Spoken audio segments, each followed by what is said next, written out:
வாழ்க வையகம் வாழ்க வளமுடன் அனைவருக்கும் வணக்கம் டியர் ஃப்ரெண்ட்ஸ். இன்றைக்கி நம்மளுடைய pharmacy as well as health care professional degree courses அப்டேட்டில் நம்ம டிஸ்கஸ் பண்ணுறது provisional list of candidates allotted as on 20th December 2024.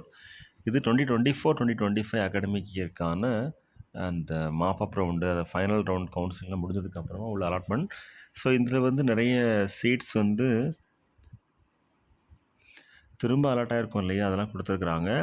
So dear friends, இப்போ ரீசெண்டாக கவுன்சிலிங் முடித்து நீங்கள் வெயிட் பண்ணுறீங்க அப்படின்னா இந்த பிடிஎஃப் உங்களுக்காக உள்ளது தான். நம்மளோட டிஎன் மெடிக்கல் செலெக்ஷன் அப்டேட், இது 2 days முன்னாடி நடந்த அப்டேட்டு நம்ம இப்போ ஷேர் பண்ணுறோம் இதை. ஸோ இந்த லாஸ்ட் கவுன்சிலிங்லாம் நீங்கள் அட்டன் பண்ணியிருந்தீங்க அப்படின்னா அது கடைசி ஃபேஸாக இருக்கும் மேக்ஸிமம். இதுக்கு மேலே கவுன்சிலிங் இருக்க வாய்ப்பு கம்மி தான். ஸோ இந்த அலாட்மெண்ட் ஆர்டர் டவுன்லோட் பண்ணுறதுக்கு முன்னாடி இந்த லிஸ்ட்டில் உங்கள் நேம் இருக்குதா, சேஞ்சஸ் நடந்திருக்கு அதுன்னு செக் பண்ணி பார்த்துக்கோங்க. ஓகே ஃப்ரெண்ட்ஸ், இதுதான் நம்ம டிஸ்கஸ் பண்ண இன்ஃபர்மேஷன். இதில் ஃபர்தராக நம்மளுடைய செலெக்ஷன் கமிட்டி என்ன இன்ஃபர்மேஷன் கொடுத்துருக்காங்களோ அதை நம்ம ஃபாலோ பண்ணிக்கலாம். All the very best wishes for all success. வாழ்க வையகம் வாழ்க வளமுடன். நன்றி.